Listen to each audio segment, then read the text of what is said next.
His first thought was that the family must not see the body as it was, and he tried to draw the sheet over it.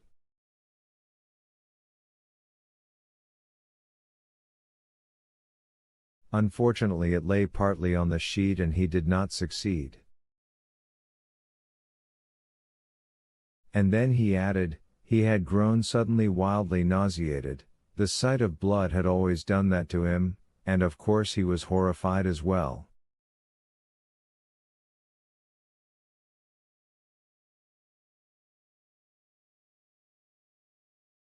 He had made for the downstairs lavatory in the side hall and been violently sick.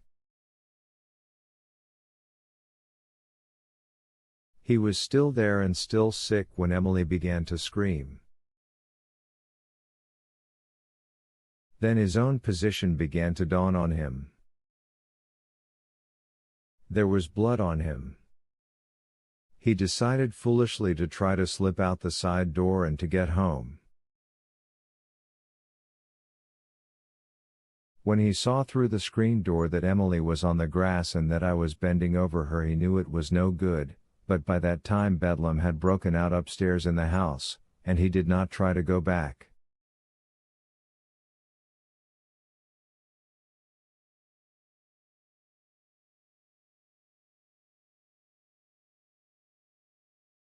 I was a fool to do what I did, he added, but I was still incapable of consecutive thought.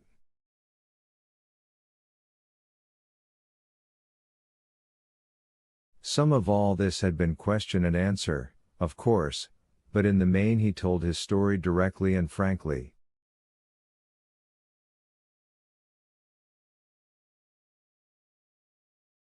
It was only over a question which followed that he seemed to hesitate. Did you hear any suspicious sounds before you went up the stairs?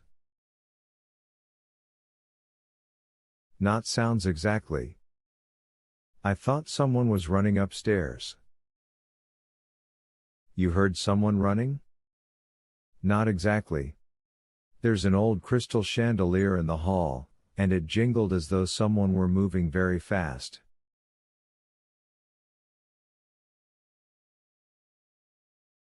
The prisms swing and strike each other. They did it then. That was before you went up?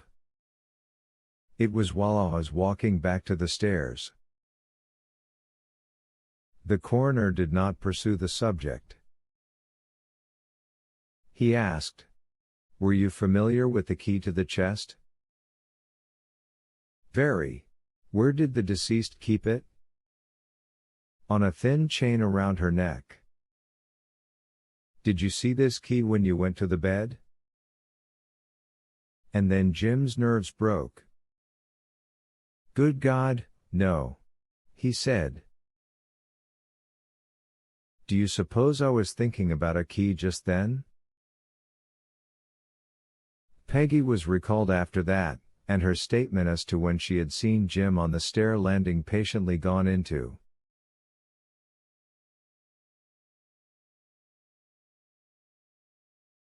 She had come out of a guest room in the wing and was on her way to the back stairs when she saw him.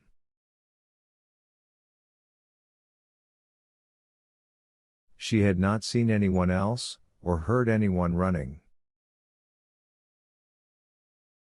In other words, as the coroner said later on, if Mr. Wellington is correct and someone was actually running just before he started up the stairs, then that person's escape was cut off from three directions: from the front stairs, from the rear hall, and from the back stairs leading down to the kitchen porch where two women were at work.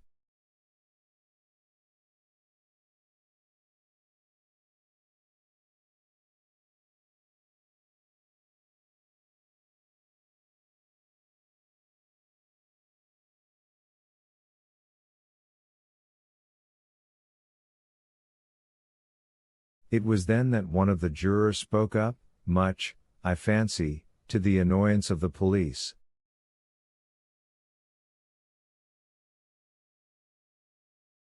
"The jury would like to inquire about the windows, Mr. Coroner."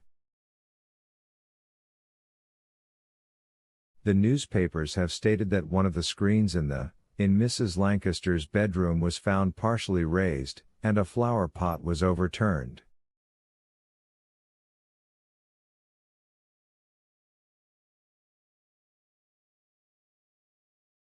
If that is the case, we would like to know it. If someone entered by the porch roof, or could have done so, we should know it. And much to his irritation, the inspector was recalled and obliged to tell the facts. Even then there was no mention of the bloodstain on the screen or the grass on the roof, but he admitted that the screen had been found raised some 4 inches and the flower pot overturned.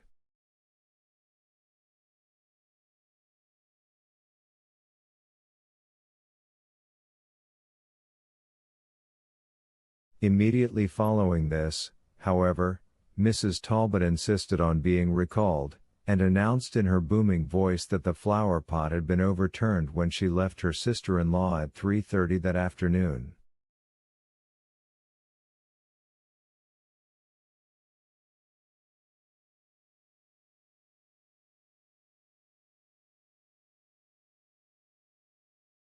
Are you positive about that? Certainly I'm positive, she boomed in her big voice. I tried to raise the screen to set it up again. But I couldn't move it an inch. It was stuck tight. It was bad luck for Jim, and I felt my hands and feet growing cold. Beside me Mr. Dalton muttered. Damn the woman. Why couldn't she keep her mouth shut? And Mrs. Dalton heard him and gave him one of her sharp glances. Nevertheless, the verdict when it came in was of murder by someone unknown. Whatever the police believed, clearly they had no case against Jim at that time, and I imagine the verdict gave them what they wanted, which was time.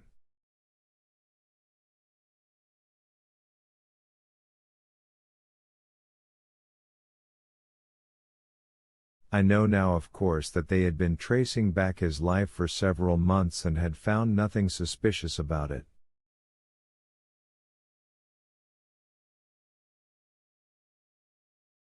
He was in debt, but not more so than any man with an extravagant wife and a limited income.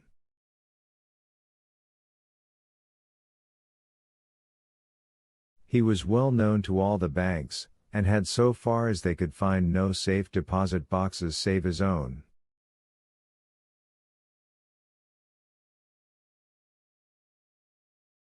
His dislike of Mrs. Lancaster's gold hoarding was a matter of record.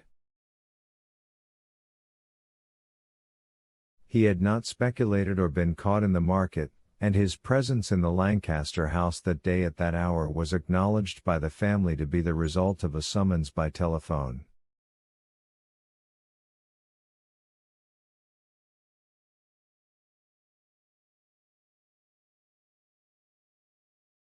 But the press was disappointed by the whole procedure,